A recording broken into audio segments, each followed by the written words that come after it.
Hello guys, welcome back. അപ്പോൾ എല്ലാവരും സുഖമായിട്ടിരിക്കുന്നത് വിശ്വസിക്കുന്നു. അപ്പോൾ കുറേ നാളായി ലോങ് വീഡിയോസ് ഒക്കെ ഇട്ടിട്ട്.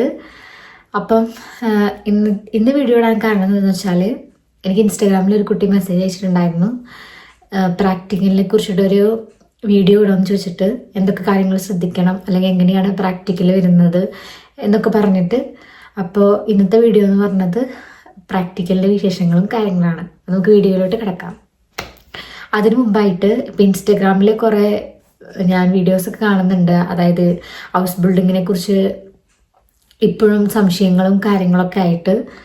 അപ്പം ഞാൻ എന്താ അതിനെക്കുറിച്ച് ഇടാത്തതെന്ന് വെച്ച് കഴിഞ്ഞാൽ, കുറേ ഇൻഫ്ലുവൻസേഴ്സ് ഹൗസ് ബിൽഡിങ്ങിനെ കുറിച്ച് കുറേ വീഡിയോസ് ചെയ്യുന്നുണ്ട്. അതിൻ്റെ ഇടയിൽ കൂടെ ഇനി ഞാനും കൂടെ വെറുപ്പിച്ച് വീഡിയോ ഇടണ്ടെന്ന് വെച്ചിട്ടാണ് ഞാൻ ഇടാത്തത്. അപ്പോൾ ഹൗസ് ബിൽഡിങ് എന്താണ്?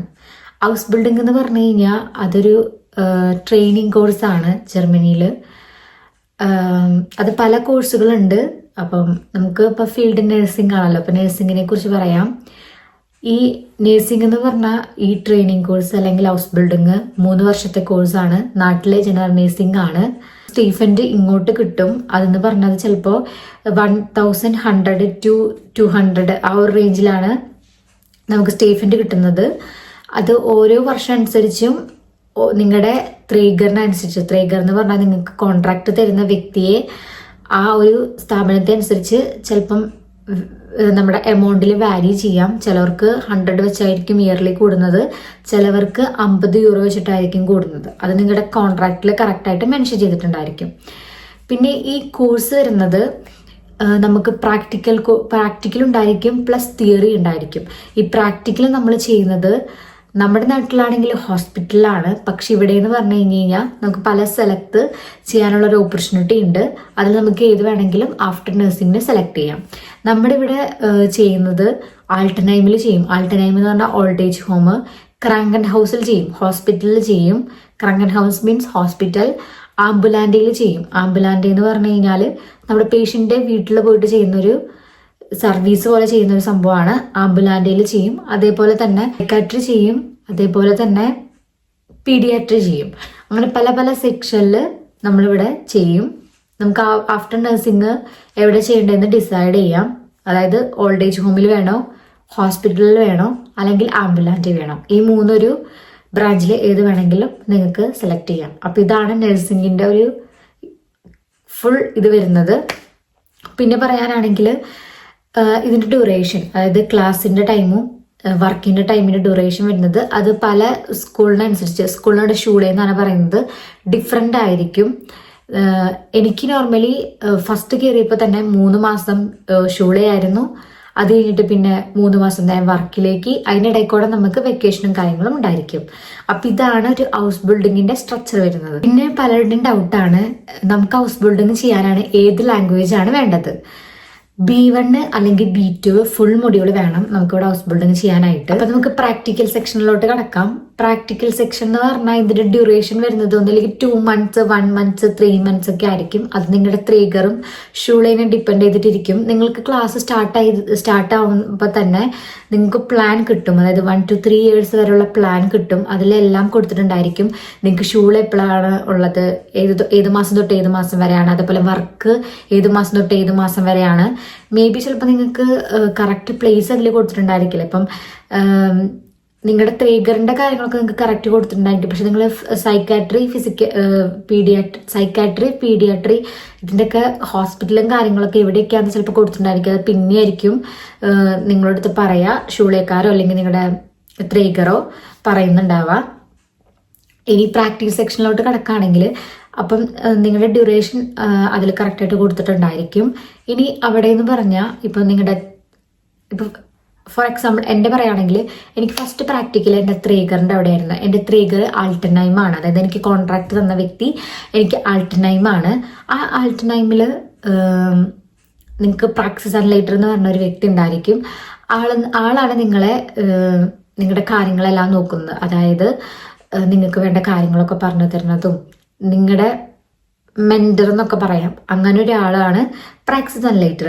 നിങ്ങൾ ഫസ്റ്റ് തന്നെ ആൾട്ടനൈമിലേക്ക് ചെല്ലുന്ന ടൈമിൽ നിങ്ങളുടെ പ്രാക്ടീസ് അനലൈറ്റർ ആയിരിക്കും നിങ്ങൾക്ക് എല്ലാ കാര്യങ്ങളും ഒക്കെ പറഞ്ഞു തരുന്നതും നിങ്ങളെ സ്റ്റേഷനിൽ കൊണ്ടാക്കുന്നതും.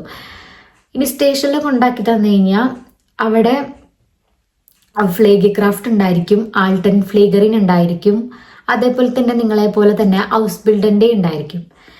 ഫ്ലേഗി ക്രാഫ്റ്റ് എന്ന് പറഞ്ഞാൽ നേഴ്സാണ്.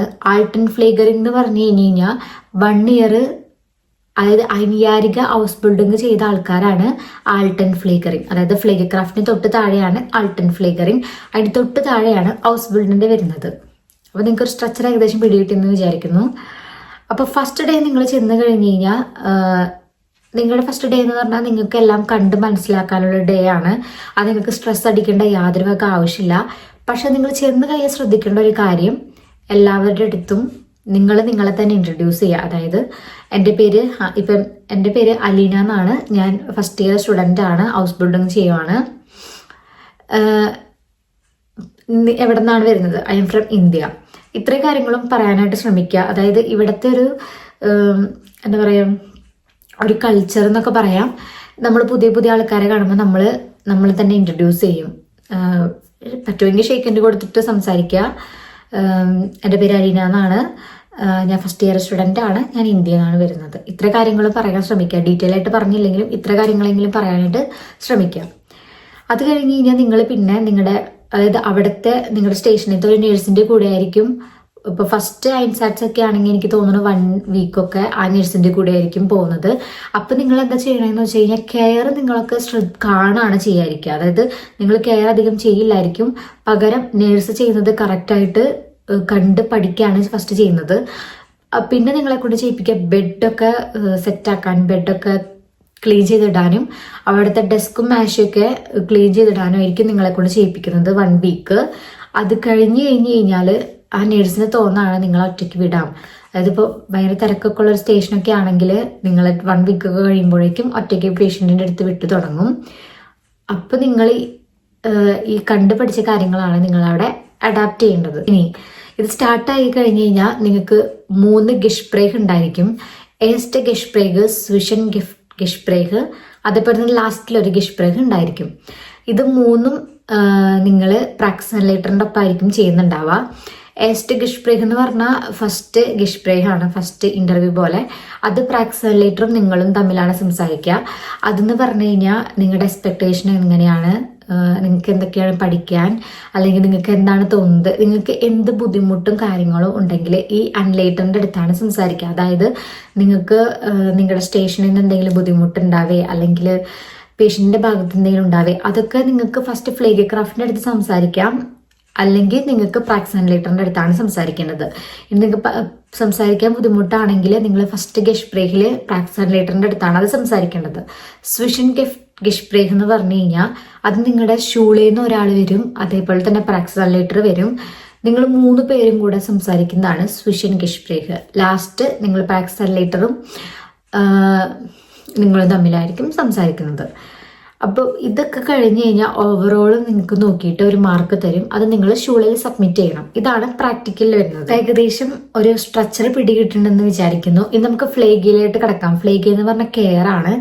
അപ്പം കെയറിൽ എന്താണ് ശ്രദ്ധിക്കേണ്ടതെന്ന് വെച്ച് കഴിഞ്ഞാൽ, നിങ്ങളിപ്പോൾ ഒരു പേഷ്യൻറ്റിൻ്റെ അടുത്ത് ആദ്യമായിട്ട് കയറുമ്പോൾ തന്നെ ആളെ വിഷ് ചെയ്തിട്ട് കയറാം. അപ്പം മോർണിംഗ് ഡ്യൂട്ടിയിലൊക്കെ ആണെങ്കിൽ ഗുഡ് മോർണിംഗ് പറഞ്ഞിട്ട് കയറാം. ഇപ്പം സ്പേറ്റിലൊക്കെ ആണെങ്കിൽ ഗുഡ് ആൻഡ് ടാഗ് പറഞ്ഞിട്ട് കയറുക. അപ്പം അത് പ്രത്യേകം ശ്രദ്ധിക്കുക. പിന്നെ നിങ്ങൾ അവരുടെ അടുത്ത് നന്നായി ഉറങ്ങിയോ ചോദിക്കുക. അത് നിങ്ങളെ എണീപ്പിച്ച് ഇരുത്തിയതിന് ശേഷം വെള്ളം കൊടുക്കാൻ ശ്രമിക്കുക. ഇത്രയും കാര്യങ്ങൾ എന്തായാലും ഉറപ്പായിട്ട് ചെയ്യണം, കാരണം അത് ഇമ്പോർട്ടൻ്റ് ആയിട്ടുള്ളൊരു കാര്യമാണ്. പിന്നെ കെയറും കാര്യങ്ങളൊക്കെ ചെയ്ത് കഴിഞ്ഞ് കഴിഞ്ഞാൽ ഇപ്പം ആൾട്ടനൈമിൻ്റെ കേസിലൊക്കെ പറയുകയാണെങ്കിൽ അവർക്ക് പ്രത്യേകം ഫ്രൂസ്റ്റൊക്കെ, അതായത് ബ്രേക്ക്ഫാസ്റ്റ് ഒക്കെ കഴിക്കാൻ പ്രത്യേക ഒരു ഏരിയ ഉണ്ടായിരിക്കും. നമ്മൾ കെയറും കാര്യങ്ങളൊക്കെ കഴിഞ്ഞ് കഴിഞ്ഞാൽ ആ പേഷ്യൻറ്റിൻ്റെ നേരെ ആ ഫ്രൂസ്റ്റൊക്കെ കഴിക്കുന്ന സ്ഥലത്തായിരിക്കും കൊണ്ടിരുത്തുന്നത്. അവിടെ ഇരുത്തി കഴിഞ്ഞ് കഴിഞ്ഞാൽ അവർക്കിപ്പം വൈകല്യമൊക്കെ ഉള്ള ആൾക്കാരൊക്കെ ആണെങ്കിൽ നമ്മൾ അവരുടെ ഫുഡ് കാര്യങ്ങളൊക്കെ സർവ് ചെയ്ത് കൊടുക്കേണ്ടി വരും. അത് കഴിഞ്ഞാൽ നേരെ അവരുടെ റൂം ക്ലീൻ ചെയ്യാണ് ചെയ്യുന്നത്. നമ്മൾ ബെഡൊക്കെ സെറ്റ് ചെയ്ത് ക്ലീൻ ചെയ്തിടുക, അതേപോലെ തന്നെ ജനല ഓപ്പൺ ചെയ്തിടുക. ഇതാണ് മെയിൻ കാര്യം. ഇതാണ് ഇവിടുത്തെ ഫ്ലേഗിയിൽ വരുന്ന മെയിൻ കാര്യം. പിന്നെ എങ്ങനെയാണ് ഫ്ലേഗ് ചെയ്യുന്നത്, ഈ കാര്യങ്ങളൊക്കെ ഞാനിതിൽ പറയുന്നില്ല, കാരണം വീഡിയോ ലെങ്ത് ആയിരിക്കും. അത് നിങ്ങളെ ഫ്ലേഗ് ക്രാഫ്റ്റിൻ്റെ കൂടെ പോകുമ്പോൾ കറക്റ്റായിട്ട് നോക്കി പഠിക്കുക, എന്നിട്ട് അത് അഡാപ്റ്റ് ചെയ്യാനായിട്ട് ശ്രദ്ധിക്കുക. ഇനി ഇനി വേണമെന്നുണ്ടെങ്കിൽ കമന്റ് ബോക്സിൽ ഇടാം, ഞാനത് വേറെ എക്സ്ട്രാ വീഡിയോ ചെയ്യാം. എന്ത് കാര്യം ചെയ്യുമ്പോഴും അവരുടെ അടുത്ത് പറഞ്ഞിട്ട് വേണം ചെയ്യാൻ. അതായത് ഇപ്പം എണീപ്പിച്ചിരുത്താനാണെങ്കിൽ അവരുടെ അടുത്ത് പറയണം, നമ്മളിപ്പോൾ എണീക്കാൻ പോവാണ്, നമ്മളിപ്പോൾ ഫ്രഷ് ആവാൻ പോവാണ്, ഈ കാര്യങ്ങളൊക്കെ അവരുടെ അടുത്ത് പറഞ്ഞിട്ട് വേണം ചെയ്യാൻ. കാരണം അവർ വയസ്സായ ആൾക്കാരാണ്, ചിലവർക്ക് ഡിമെൻസും കാര്യങ്ങളൊക്കെ ഉണ്ടായിരിക്കും. അപ്പം പെട്ടെന്ന് നമ്മൾ അവരെ കയറി പിടിക്കുക കാര്യങ്ങളൊക്കെ ചെയ്യുമ്പോൾ അവർക്ക് പേടിയായിരിക്കും. അതുകൊണ്ട് നമ്മൾ എന്ത് കാര്യം ചെയ്യാൻ പോകുമ്പോഴോ അവരുടെ അടുത്ത് പറയാം. ഫോർ എക്സാമ്പിൾ പറയുകയാണെങ്കിൽ ഇപ്പം ഗുഡ് മോർണിംഗ് ഒക്കെ പറഞ്ഞിട്ട് എന്താ പറയുക, ഇപ്പം നമ്മൾ ഫ്രഷ് ആവാൻ വേണ്ടി ബാത്ത് സിമ്മറിലോട്ട് പോവാണ്, ബാത്ത് സിമ്മർ എന്ന് പറഞ്ഞാൽ ബാത്റൂമിലോട്ട് നമ്മൾ പോവാണ്, ആ കാര്യങ്ങളൊക്കെ ഫസ്റ്റ് പറഞ്ഞിട്ട് വേണം എന്ത് കാര്യങ്ങളും ചെയ്യാനായിട്ട്. അത് ശ്രദ്ധിക്കുക, അത് ഇവിടുത്തെ ഇമ്പോർട്ടൻ്റ് ആയിട്ടുള്ളൊരു കാര്യമാണ്. അതേപോലെ തന്നെ എണീപ്പിച്ച് ഇരുത്തി കഴിഞ്ഞ് കഴിഞ്ഞാൽ അവർക്ക് വെള്ളം കൊടുക്കുക. അതേപോലെ തന്നെ കുറച്ച് നേരം ഇരുത്തിയതിന് ശേഷം എണീപ്പിക്കുക. അത് കഴിഞ്ഞ് കഴിഞ്ഞാൽ അവരുടെ അടുത്ത് വേദനയും കാര്യങ്ങളൊക്കെ ഉണ്ടോ എന്ന് ചോദിക്കുക. നിങ്ങൾ ഏറ്റവും ശ്രദ്ധിക്കേണ്ട കാര്യം എന്താണെന്ന് വെച്ചാൽ, നിങ്ങൾക്ക് എന്ത് കാര്യം മനസ്സിലായില്ലെങ്കിൽ നിങ്ങൾ മനസ്സിലായില്ല എന്ന് തന്നെ പറയുക. അതേപോലെ തന്നെ എന്ത് കാര്യം ഇപ്പം നിങ്ങൾക്ക് ഡൗട്ട് അടിച്ചിട്ടുണ്ടെങ്കിൽ അതെന്തുകൊണ്ടാണ് അങ്ങനെ സംഭവിച്ചതെന്ന് ഫ്ലേഗി ക്രാഫ്റ്റിൻ്റെ അടുത്ത് അപ്പം തന്നെ ചോദിക്കുക. അത് നിങ്ങൾക്ക് പോസിറ്റീവാണ്. കാരണം എന്താണെന്ന് വെച്ചാൽ നിങ്ങളത് ചോദിക്കാതെ ഇരിക്കരുത്. കാരണം നിങ്ങൾ വിചാരിക്കും ഞങ്ങളത് ചോദിച്ച് വെറുപ്പിക്കാന്ന്, ആ ഒരു തിങ്കിങ് നിങ്ങൾക്ക് വേണ്ട. കാരണം എന്താണെന്ന് വെച്ചാൽ അങ്ങനെ ചോദിക്കുന്നത് നമുക്കിവിടെ ഒരു പോസിറ്റീവാണ്. കാരണം നമ്മുടെ ടീച്ചർ വരുമ്പോൾ സ്വിഷൻ ഗഷ്പ്രേഹിൽ പ്രാക്സനലേറ്റർ സംസാരിക്കും. അതായത് ഇവള് എന്ത് കാര്യം ഉണ്ടെങ്കിലും നമ്മുടെ അടുത്ത് ചോദിക്കും, പഠിക്കുന്നുണ്ട്, ഈ കാര്യങ്ങളൊക്കെ എക്സ്ട്രാ പറയും. അപ്പം നിങ്ങളത് ശ്രദ്ധിക്കുക ചോദിക്കാനായിട്ട്. എന്ത് ഡൗട്ട് ഉണ്ടെങ്കിലും ഫ്ലേഗി ക്രാഫ്റ്റിൻ്റെ അടുത്തോ അല്ലെങ്കിൽ പ്രാക്സനലേറ്ററിൻ്റെ അടുത്തോ ചോദിക്കുക.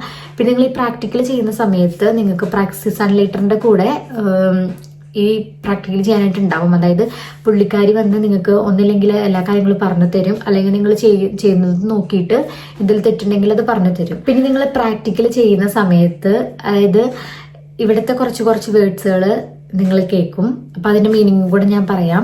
First one ഗുക്മാൽ. ഗുക്മാൽ എന്ന് പറഞ്ഞാൽ നോക്കൂ എന്നൊക്കെയാണ് അർത്ഥം വരുന്നത്. ഫയർ ആബൻഡ് എന്ന് പറഞ്ഞു കഴിഞ്ഞാൽ നമ്മൾ വർക്ക് കഴിഞ്ഞിട്ട്, അതായത് വർക്ക് കഴിഞ്ഞ് പോകുന്ന ആ ഒരു സിറ്റുവേഷനില്ലേ, അതിനെയാണ് ഫയർ ആബൻ എന്ന് പറയുന്നത്. ഷുവൻ ഫയർ ആബൻ നോഹ് എന്നൊക്കെ പറയും. എന്ന് പറഞ്ഞാൽ ബെഷൈഡ് ഗേബൻ, അതായത് ബെഷൈഡ് തരണം എന്ന് പറയും. അതായത് ഫോർ എക്സാമ്പിൾ പറയുകയാണെങ്കിൽ നമ്മളിപ്പോൾ ഒരു ഫ്ലേഗ് ചെയ്യാൻ പോവാണ്. അപ്പൊ നമ്മൾ നമ്മുടെ കൊളീഗിന്റെ അടുത്ത് പറയാണ്, എനിക്ക് എന്തെങ്കിലും ബുദ്ധിമുട്ടുണ്ടെങ്കിൽ ഞാൻ മുന്നേ പറയാം. അതിനെയാണ് ബെഷൈഡ് എന്ന് പറയാം. അതുപോലെ തന്നെ നിങ്ങൾ വർക്കിന് പോകുമ്പോൾ കേൾക്കുന്ന വേറൊരു വേർഡാണ് ഷൈസെ എന്ന് പറഞ്ഞു കഴിഞ്ഞാൽ അതൊരു പൊട്ട വേർഡാണ്. അപ്പൊ കോളീഗ്സ് കാര്യങ്ങളൊക്കെ പറയുകയാണെങ്കിൽ അത് നിങ്ങൾ പറയാതിരിക്കുക. കാരണം ഷൈസെ നമ്മുടെ മലയാളം വീട്ടിലോട്ട് കൺവേർട്ട് ചെയ്യുമ്പോൾ നാശം എന്നാണ് വരുന്നത്. പക്ഷെ അതിന് വേറൊരു മീനിങ് ഉണ്ട്. അത് നിങ്ങൾ ചാറ്റ് ജിപിടിയിലൊക്കെ കൊടുത്തെങ്കിൽ നിങ്ങൾക്ക് അറിയാൻ പറ്റും. അത് ഞാൻ വീഡിയോയിൽ പറയുന്നില്ല, എനിക്ക് താല്പര്യമില്ല. അപ്പോൾ ഇപ്പൊ നമ്മൾ ഫ്രണ്ട്സ് ആയിട്ടും കാര്യങ്ങളൊക്കെ പറയാറുണ്ട്. പക്ഷെ കൊളീഗ്സിന്റെ അടുത്തും അർബൈറ്റ് പ്ലാറ്റ്സിലും അത് പറയാതിരിക്കാൻ വേണ്ടി ശ്രമിക്കുക. കാരണം വെച്ചാൽ അത്ര നല്ല വേർഡല്ല. അതേപോലെ തന്നെ ഇനി വർക്കിംഗ് ടൈമിന്റെ കാര്യം പറയുകയാണെങ്കിൽ മോർണിംഗ് ഷിഫ്റ്റ് ആണെങ്കിൽ ഏകദേശം 6:30 to 2:45 വരെയാണ്. എൻ്റെ എക്സ്പീരിയൻസ് ആണ് ഞാൻ പറയുന്നത്. എനിക്ക് മോർണിംഗ് ഷിഫ്റ്റ് ഈ ടൈമായിരുന്നു. സ്പേറ്റ് 12:30 to 9 മണി വരെ ആയിരുന്നു എനിക്ക് ആൾട്ടർനൈമിൽ വരുന്നത്. അത് ഹോസ്പിറ്റലിലും ആംബുലാൻസിലും ഡിഫറെൻ്റ് ആയിട്ട് ഇരിക്കും, അതിൽ വ്യത്യാസം ഉണ്ടായിരിക്കും. അതുപോലെ നിങ്ങളുടെ ട്രിഗറും കാര്യങ്ങളും അനുസരിച്ച് ഡിഫറൻസ് ഉണ്ടായിരിക്കും. പക്ഷെ നമ്മൾ വർക്ക് ചെയ്യുന്നത് 8 മണിക്കൂറായിരിക്കും. നിങ്ങൾക്ക് ഈ വോഹനന്റിൽ അർബൈറ്റ് ഉണ്ടെങ്കിൽ, അതായത് ഈ വീക്കെൻഡിൽ വർക്ക് ഉണ്ടെങ്കിൽ നെക്സ്റ്റ് വീക്കെൻഡ് നിങ്ങൾക്ക് ഒഴിവായിരിക്കും. അങ്ങനെയാണ് വരുന്നത്. അതുപോലെ തന്നെ നിങ്ങൾക്ക് ഈ വർക്ക് ചെയ്യുന്ന ടൈമിൽ 30 മിനിറ്റ് നിങ്ങൾക്ക് ബ്രേക്ക് ഉണ്ടായിരിക്കും. അതിന് പൗസ് എന്നാണ് പറയുന്നത്. അത് നിങ്ങൾ എന്തായാലും നിർബന്ധമായിട്ടും എടുത്തിട്ടുണ്ടായിരിക്കണം. അത് നിങ്ങളുടെ അവകാശമാണ്. ചിലപ്പം ചില കൊളീഗ്സ് ഒക്കെ നമ്മൾ യൂട്ടിലൈസ് ചെയ്യും. പക്ഷെ നമ്മുടെ ഇതാണത്, നമുക്കുള്ള അവകാശമാണ് 30 മിനിറ്റ് ബ്രേക്ക് എടുക്കാന്നുള്ളത്. അത് നിങ്ങൾ ശ്രദ്ധിക്കുക. 30 മിനിറ്റ് നമുക്ക് എന്തായാലും ബ്രേക്ക് എടുക്കാനുള്ള റൂളുണ്ട്. അപ്പൊ ഏകദേശം എല്ലാ കാര്യങ്ങളും ഞാൻ ഇതിൽ ഇൻക്ലൂഡ് ചെയ്തെന്ന് വിചാരിക്കുന്നു. അപ്പം നിങ്ങൾക്ക് എന്തെങ്കിലും ഡൗട്ടും കാര്യങ്ങളും ഉണ്ടെങ്കിൽ കമന്റ് ബോക്സിൽ ഇടുക. അപ്പൊ ഞാൻ അതിനായിട്ട് വേറെ വീഡിയോ ചെയ്യാം, ഷോർട്സോ കാര്യങ്ങളോ എന്തെങ്കിലും. ഫസ്റ്റായിട്ട് എനിക്കൊരു കാര്യം പറയാനുള്ളത്, ആരും ടെൻഷനും കാര്യങ്ങളും അടിക്കേണ്ട ആവശ്യമില്ല. കാരണം നമുക്ക് പ്രൊബേഷൻ പീരീഡും കാര്യങ്ങളൊക്കെ ഉണ്ടായിരിക്കും. നമ്മൾ കറക്റ്റായിട്ട് ജെന്യൂനായിട്ട് നിൽക്കുക. നമുക്ക് ചോദിക്കാനുള്ള കാര്യങ്ങളും ഡൗട്ടുള്ള കാര്യങ്ങളും അവരുടെ അടുത്ത് ചോദിക്കുക. അതേപോലെ തന്നെ റെസ്പെക്ട്ഫുൾ ആയിട്ട് നിൽക്കുക. കൊളീഗ്സിൻ്റെ അടുത്തായാലും പേഷ്യൻസിൻ്റെ അടുത്തായാലും റെസ്പെക്ട്ഫുൾ ആയിട്ട് ഇരിക്കുക. കാരണം അതിവിടെ ഇമ്പോർട്ടൻ്റ് ആണ്, അതവരുടെ കൾച്ചറാണ്. എല്ലാവരും അങ്ങോട്ടും ഇങ്ങോട്ടും റെസ്പെക്ട് ചെയ്യുന്ന ഒരു കൾച്ചറാണ് ഇവിടെ ഉള്ളത്. അപ്പോൾ നാട്ടിലത്തെ പോലെ ഇവിടെ കാണിക്കാതിരിക്കുക, അങ്ങോട്ടും ഇങ്ങോട്ടും റെസ്പെക്റ്റ് ആയിട്ടിരിക്കുക. അതേപോലെ തന്നെ എന്ത് കാര്യമായാലും പേഷ്യൻറ്റിൻ്റെ അടുത്ത് ചോദിച്ചിട്ട് വേണം ചെയ്യാനായിട്ട്. വെള്ളം തരട്ടെ, അല്ലെങ്കിൽ ഞാൻ ജനൽ തുറക്കട്ടെ, ഇങ്ങനത്തെയുള്ള കാര്യങ്ങളൊക്കെ അവരുടെ അടുത്ത് ചോദിച്ചിട്ട് ചെയ്യുക. അതേപോലെ തന്നെ അവരുടെ ബെഡിൽ കയറിയിരിക്കുക, ഇങ്ങനത്തെ കാര്യങ്ങളൊന്നും ചെയ്യാതിരിക്കുക. ഇരിക്കണമെങ്കിൽ തന്നെ അവരോട് ചോദിച്ചിട്ട് അവരുടെ സമ്മതം വാങ്ങിയിട്ട് മാത്രം ഇരിക്കുക. ഇങ്ങനെയുള്ള ചെറിയ ചെറിയ കാര്യങ്ങളൊക്കെ ശ്രദ്ധിക്കുക. വേറെ ടെൻഷൻ അടിക്കേണ്ട കാര്യങ്ങളൊന്നും ഇല്ല. പ്രത്യേക ഒരു കാര്യം പറയാനുള്ളത്, ഇന്ത്യൻസിനെ ഇവിടെ ഇഷ്ടമാണ്. അപ്പോൾ നമ്മളൊരാളുടെ സ്വഭാവം വെച്ചിട്ടാണ് ബാക്കി ഇന്ത്യൻസിനെ എല്ലാവരെയും എന്താ പറയുക, അതായത് ഇപ്പോൾ ആൾട്ട ടൈമിൽ നിങ്ങളൊരാളാണുള്ളതെങ്കിൽ നിങ്ങളുടെ ഒരു ക്യാരക്ടർ വെച്ചിട്ടായിരിക്കും ബാക്കിയുള്ള ഇന്ത്യൻസിനൊക്കെ മനസ്സിലാക്കുന്നത്, അല്ലെങ്കിൽ അവർ മനസ്സിലായല്ലോ. അപ്പം പരമാവധി അത്യാവശ്യം നല്ല ഇതിലായിട്ട് നിൽക്കാനായിട്ട് ശ്രദ്ധിക്കുക എന്ന് മാത്രം എനിക്കൊരു റിക്വസ്റ്റ് ഉള്ളൂ. കാരണം അത് ബാക്കിയുള്ള സ്റ്റുഡൻസിനെയും കൂടി എഫക്റ്റ് ചെയ്യും. കാരണം നിങ്ങളുടെ ആൾട്ടർനേറ്റീവിൽ ഇനി വേറെ ഇന്ത്യൻസിനെ എടുക്കണമെങ്കിൽ നിങ്ങൾ നന്നായിട്ട് നിന്നാലേ വേറെ ആൾക്കാരെ എടുക്കത്തുള്ളൂ. അപ്പോൾ ആ കാര്യങ്ങളൊക്കെ ശ്രദ്ധിക്കാം. അപ്പം ഇനി ആ ഇൻസാൻസ് എല്ലാം സ്റ്റാർട്ട് ചെയ്യാൻ നിൽക്കുന്ന എല്ലാവർക്കും ഓൾ ദി ബെസ്റ്റ്. അപ്പം നെക്സ്റ്റ് വീഡിയോ ആയിട്ട് കാണാം. ബൈ.